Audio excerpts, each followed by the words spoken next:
Roberto Mancini ingatkan Bahrain dan Cina soal Indonesia lebih berbahaya daripada main di kandangnya sendiri. Ya, diprediksi dan bahkan banyak yang mengatakan bahwa Indonesia menjadi tim terlemah di grup C, membuat PSSI terus meningkatkan kualitas pemain di lini per lini.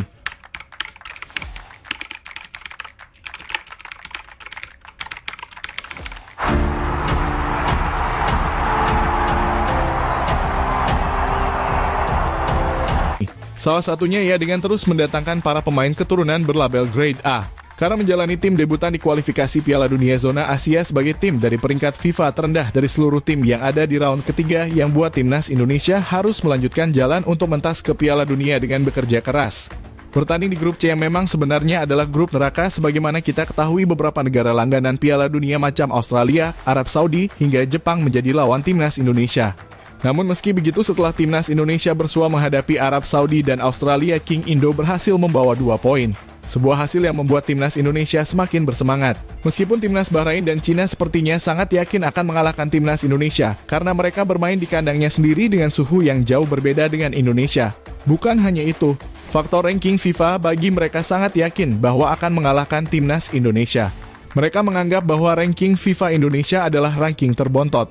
Namun dengan ungkapan tersebut nyatanya langsung disanggah oleh Roberto Mancini, di mana timnas Indonesia kali ini benar-benar menjadi tim yang sangat sulit diprediksi. Roberto Mancini meyakini bahwa dengan ranking FIFA yang saat ini berada di 129 malah akan menjadi lebih berbahaya karena kualitas Indonesia tersamarkan dari ranking FIFA tersebut, yang lebih tepatnya karena timnas Indonesia benar-benar membuat ranking FIFA hanyalah sebuah angka. Tak hanya itu, Roberto Mancini menekankan bahwa timnas Indonesia lebih berbahaya jika bermain di tandang. Lantas hal yang menyoroti pertandingan timnas Indonesia selanjutnya, yakni pada saat melawan Bahrain dan Cina yang Roberto meyakini sekali lagi menekankan bahwa melawan Indonesia tidak semudah yang mereka bayangkan. Mereka tangguh-tangguh dan sulit melewatinya.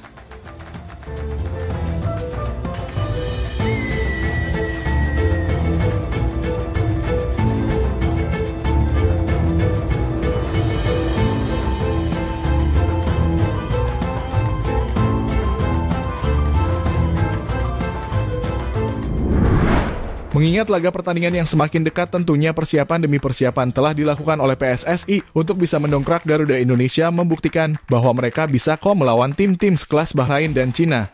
Dan terbaru seperti yang dikatakan tadi bahwa timnas Indonesia akan terus mendatangkan para pemain keturunan berlabel Grade A dan ini sungguh tidak main-main.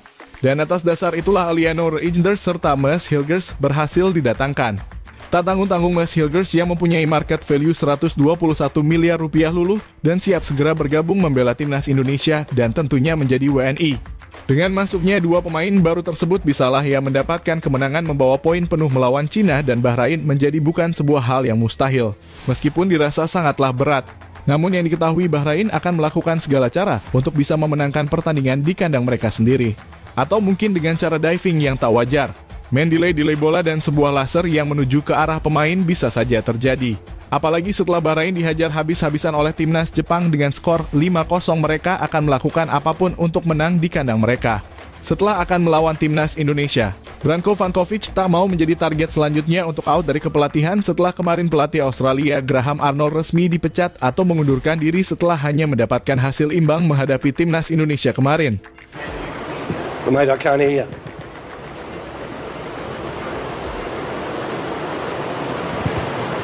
Anyone else? Anyone else? Hello? Yeah. Okay. Yeah, look, obviously after the 2 games against Bahrain and Indonesia, and I said after the Indonesia game that I had some big decisions to make. The work we've done in partnership with Football Australia around hosting the material of November, and we will... Ya, dengan hasil kerja keras yang sungguh-sungguh timnas Indonesia bisa membawa 2 poin pada saat 1 poin melawan Arab Saudi dan 1 poin pada saat melawan Australia. Sesuatu hal yang membuat Roberto Mancini seperti mengisyaratkan kedua tim yakni Bahrain dan Cina untuk berhati-hati menghadapi Indonesia. Karena bagaimanapun ia tahu bagaimana kemampuan timnas Indonesia yang kualitasnya disamarkan oleh peringkat FIFA. Bagi Roberto Mancini sah-sah saja jika Bahrain dan Cina menganggap remeh timnas Indonesia karena hal yang menjurus dari peringkat FIFA-nya. Menurut Mancini, jangan sampai remahan itu berubah menjadi malapetaka. karena menurutnya timnas Indonesia adalah tim yang sangat sulit diprediksi permainannya. Hal itu lantaran di komposisi setiap laga pertandingan yang dijalani timnas Indonesia, komposisi pemain selalu berubah serta diselaraskan dengan nama dan nomor punggung yang selalu berubah-ubah agar lawan kesulitan untuk memprediksi kekuatan Indonesia. Apalagi pada melawan Bahrain dan Cina, timnas Indonesia akan mendapatkan kekuatan baru yang 99% akan bermain, yakni Eliano Reijnders serta Mads Hilgers yang proses naturalisasinya akan segera rampung dan akan disumpah di Belanda agar mempercepat proses naturalisasi. Mungkin jika bermain melawan Bahrain memprediksi bahwa segitu kekuatan lini belakang timnas Indonesia, maka akan berubah lagi dengan datangnya Mads Hilgers. Apalagi Eliano yang mempunyai kemampuan bermain di seluruh lini baik di gelandang bertahan, gelandang serang ataupun sayap, sehingga ia bisa membongkar pertahanan lawan.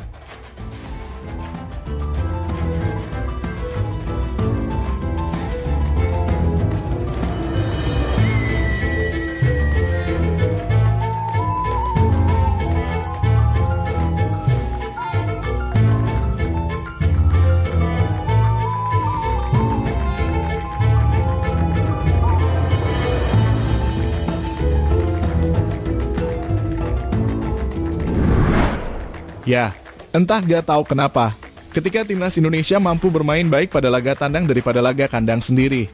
Tak tahu entah apa yang terjadi, tapi seperti contohnya pada saat kualifikasi Piala Asia lalu, terlihat jelas bagaimana permainan timnas Indonesia begitu terorganisir dengan baik. Serta juga pada saat melawan Vietnam di GBK yang meskipun kalian tahu sendiri kan mainnya bagaimana.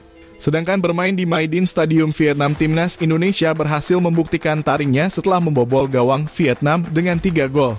Lalu yang terbaru pada saat melawan Arab yang bertanding di Stadion Jimat King Abdullah Super City yang dianggap angker, malah timnas Indonesia lebih dulu menjebol gawang Arab Saudi sebelum akhirnya disamakan kedudukan sampai menit akhir pertandingan. Sebuah hal yang memang timnas Indonesia lebih jago tandang daripada kandang. Hal itu mungkin dikarenakan karena aliran bola yang dinilai berjalan dengan lancar karena rumput yang rata membuat para pemain timnas Indonesia merasa lebih enjoy dan sepertinya lebih percaya diri, meskipun melawan tim-tim langganan Piala Dunia. Waduh, jadi nyenggol rumput di GBK nih, tapi tak apa, semoga proses penyelesaian rumput GBK sama seperti stadion-stadion megah di Eropa nantinya.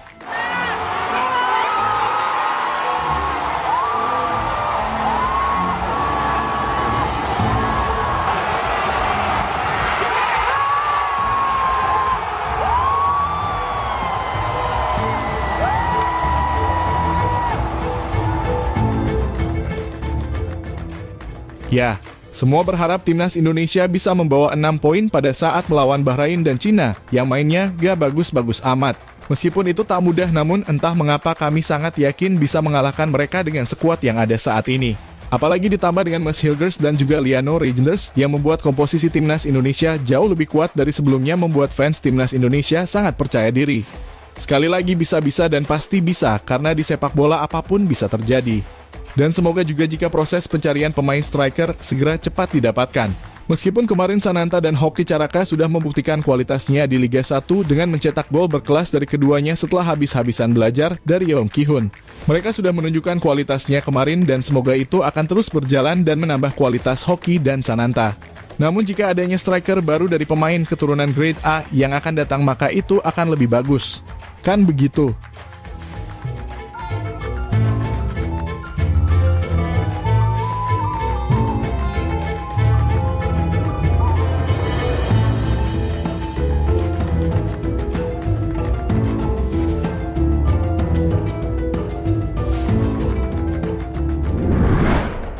Ya, jadi itulah tadi bagaimana Roberto Mancini yang mengingatkan Bahrain dan Cina untuk lebih waspada karena timnas Indonesia lebih berbahaya daripada bermain di kandang sendiri.